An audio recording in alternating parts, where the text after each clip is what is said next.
Imsland, and I am a level 5 leader with Rodan and Fields, and I'm going to just tell you a little bit about myself, and then just a little bit of the history of the doctors, and then I'm going to pass it over to Jen, who's going to talk about the products, and we'll keep going, just give you guys a little bit of information about the company and mostly about the products, and kind of go from there. So I personally started with Rodan and Fields April 30th of 2014.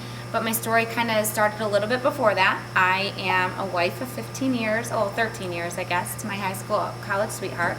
We have 3 kids, one of them who's here right now, Joey who's 9, Connor who is 6, and Logan who is 3.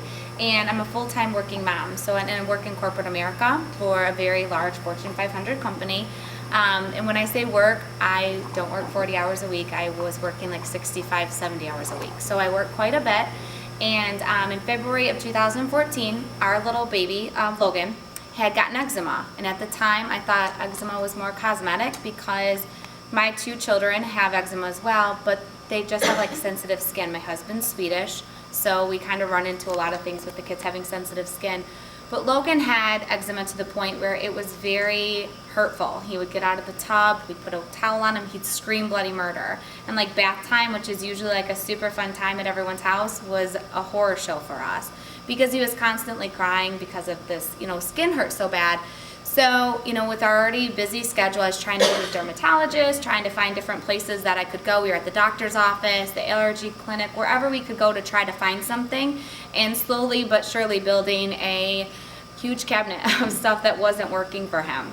So one night I was scrolling on Facebook because that's what I do when I'm stressed, just mindless kind of Facebook surfing, and I saw that one of my sorority sisters had posted a picture of her son and his before and after pictures using the Soothe.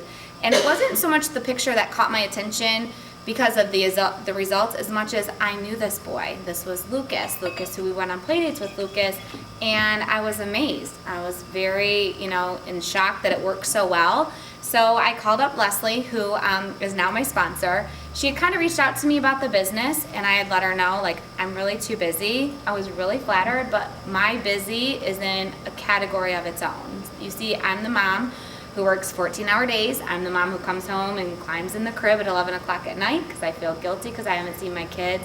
I'm the one in the back of the play on her phone working. Like, I'm that, jerk that's trying to kind of close a deal. Good job, always there, but never present for my kids.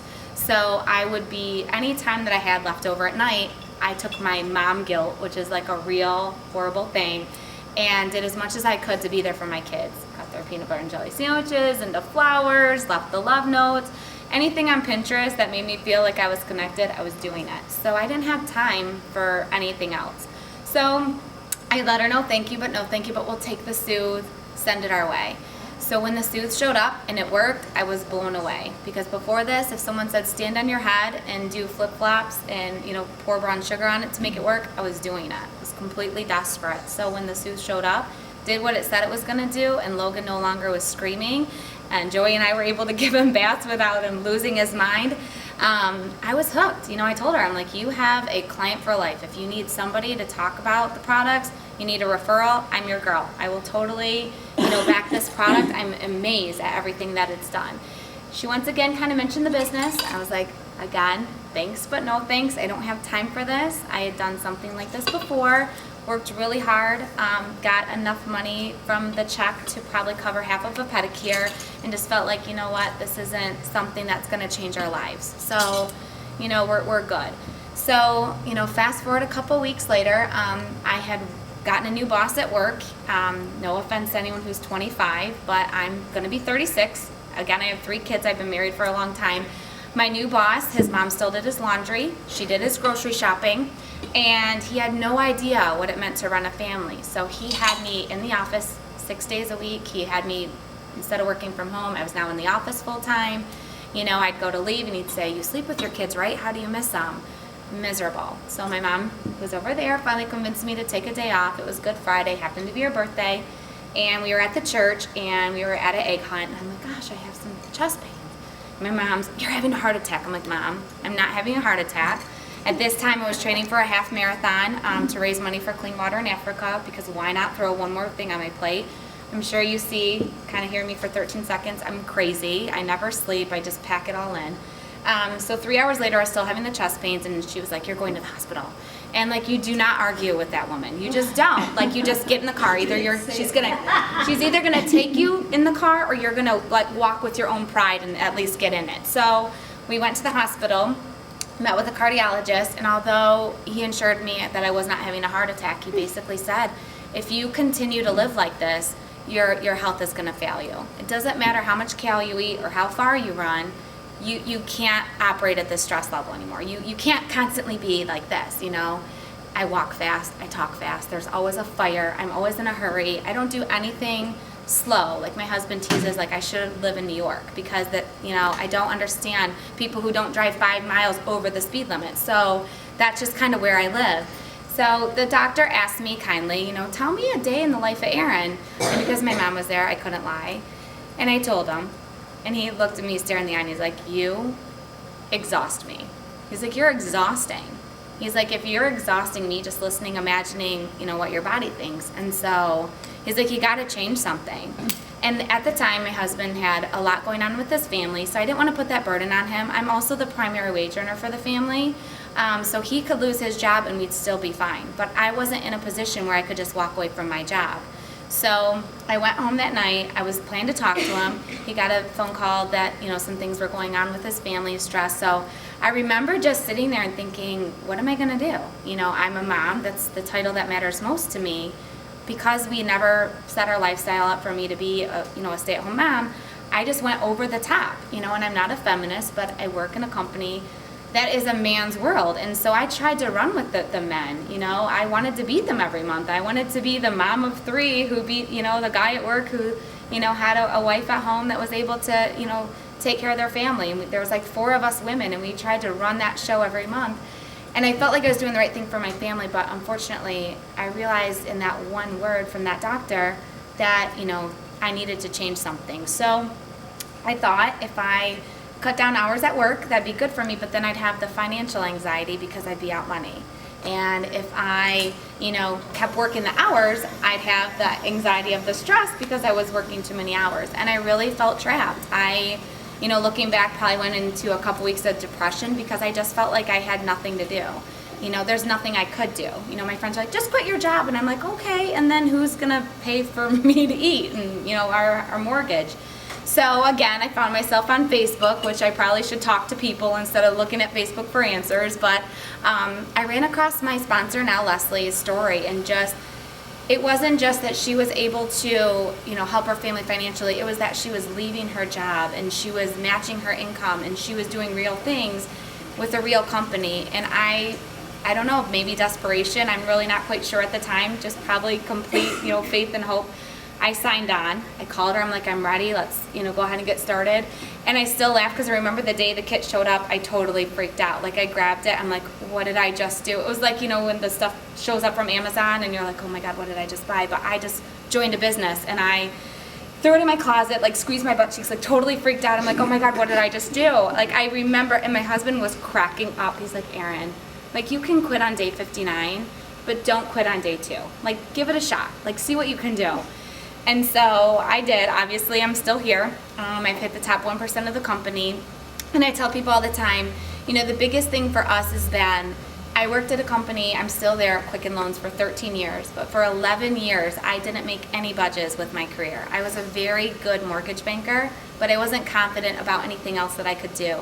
And when I sent to sell skincare, my sister, I think she fell off of her chair. She's like, you don't even wash your face. Like, how do you have any right telling anybody, you know, about skincare? Like, she's the one that's into all of that stuff. So when I did so well at the company here, it just showed me that I could do other things. And so within the past year, I've made more moves in my career at Quicken Loans than the years prior. I've went to an underwriting position that cut down more hours, and just recently, as of June, I stepped into a part-time role, like 35 hours a week, where I work at home full-time. No one tells me what to do. I can come and go as I please. I can take my son to preschool.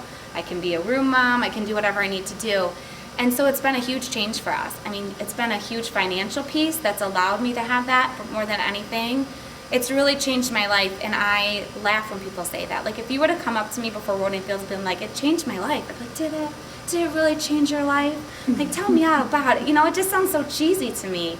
But for me, it's been such a huge thing because it's allowed me to see that I'm capable to do other things. I think the older we get, we feel pigeonholed, like we're only good at certain things.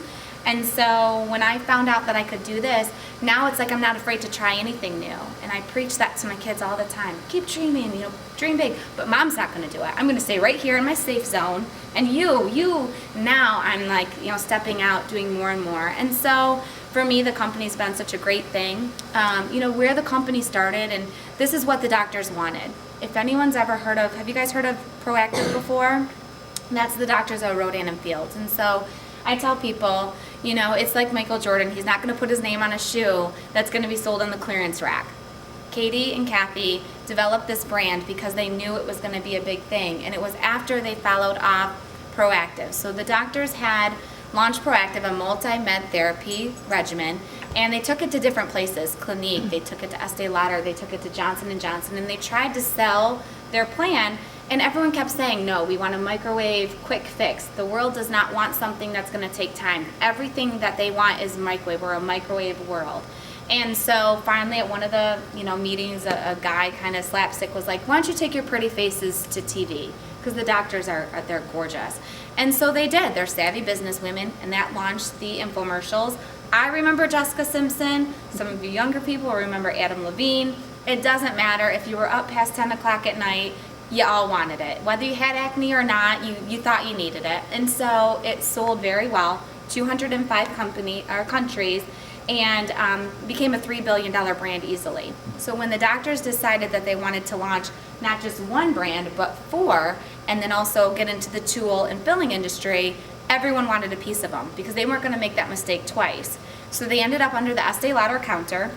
Estee Lauder bought them, and they were behind the glass. And what they found was they became number 1 in skincare selling very quickly. We're actually the number 4 skincare in the country.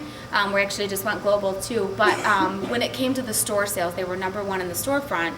And so after consulting with various direct selling companies, seeing what Donald Trump and Tony Robbins and Oprah were doing for direct selling, and getting some good advice, they decided to hop behind the glass and launch it into us to allow men and women to be their own business owners, to be CEOs of their business. And everyone was like, why do that? Like, why fix something that's already a good thing? But if you see, there's other companies that are doing that, like Apple. They just keep improving themselves. Or the owner of my company, Dan Gilbert, he just keeps making everything better even when he doesn't have to. And so that's what they did. And they did this because they found very quickly it was a referral brand. Sarah was coming because Allison sent her, and Allison's coming because Susie sent her. And it wasn't so much that the brand was great there as much as people were flocking to it because they were hearing of others. And so that's when they began to come behind the glass. Within 1 month, they actually tripled their own sales. Obviously, they've done a good thing. In the past 8 years, we continue to grow. Last year, we had 365% growth. And we're continuing to compete in different markets. Skincare being a $5 billion brand, the tools being a $3 million industry, and then the filler market being a multi-million-dollar industry. And so that kind of tells you a little bit about the doctors. We just launched into Canada. I was just in Austin, Texas on a free trip a couple weeks ago, paid for by the company. Found out we're going to Australia next. And we have big plans for other places. So this is definitely something that's going to be around for a long time. This isn't a fly-by-night quick thing. Everyone has skin. Everyone has skin issues. And the doctors, are still working, which was important to me when researching the company. I wanted to know this was legit, something that wasn't just being pushed off. The doctors actually have a 3-year waiting list in California. They're still practicing. They're still working dermatologists and still coming up with things that are going to change the skincare industry. So that's really all about the doctors. I'll pass it off so that Jennifer can tell you guys more about the products. Oh, thanks. Hi, I'm Jennifer Buell, and I am a speech and language pathologist by trade, and I have been married now for 12 years, and we have a 9-year-old daughter, a 7-year-old son, and a 2-year-old daughter. My husband works for an excavation company, and for as long as I can remember, we have been paycheck to paycheck, which is the story of a lot of people's lives. But I also even have to say that oftentimes we are in the negative, and that's not fun. And it was that overdraft protection from the bank. Luckily, they have that set up for you, but until that gets maxed, that's not fun at all because you can't even have things go overdraft. So, I was kind of getting fed up with it, and I said, we have to make a change here. This isn't okay anymore. About probably even 5 years ago, I took over the bills because my husband was always doing it, and I thought that was going to be the answer, and to make us above water. No, it wasn't. It wasn't. My husband couldn't do numbers or anything like that. It was the way our money was. So back last year, September, I said I have to make some kind of change. I have to do some kind of supplement to our income. And I debated for a while to work in a clinic after school, a speech and language clinic, because another coworker does that. But that would be like even 2 to 3 times a week, and it would be a couple hours to 3 hours, and I couldn't do it. With my 3 kids, I said I can't depend more on my mom and more on my sister-in-law to get them off the bus and probably even feed them before my husband came home and took over. And I kept putting that aside, but I was like, there's got to be something. So then it was like December of last year, I was talking to a coworker. She's a kindergarten teacher at one of the buildings I service. And I was asking her, she was selling 31 direct sales at that point, and I asked her how that was going for her. And she said it's okay, but she found out from another friend of how, excuse me, that she was a part of a business that was doing skincare, and it was a direct sales company, and she was already able to pay her mortgage a month, and she was only 24 years old. She was able to pay her mortgage and pay her car payments and things like that.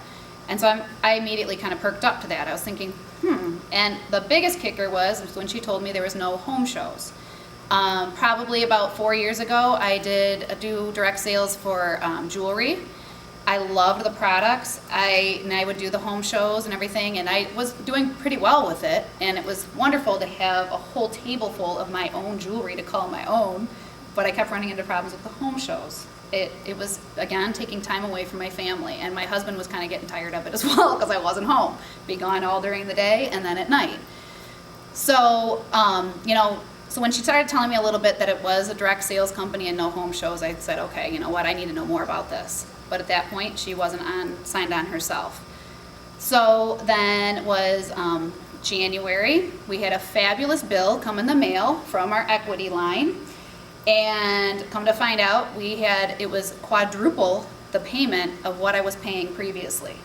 And I thought for sure it was a mistake, and I kept looking at it, and I'm like, there's no way, there was an error in their computer system, something happened here. So I called the company, and she said, no, sweetheart, I'm really sorry, but you have to pay this now for the next 10 years to pay your equity line off. Little did I know, when I took over the bills, I didn't know that that equity line was just interest only that we were paying, so it was very minimum, and I was always up to date with it. But then when we got that amount, I freaked. I hung up the phone, and I was just bawling, and I said, there is no way. I said a lot of choice words I probably shouldn't have. I'm like, there's no way.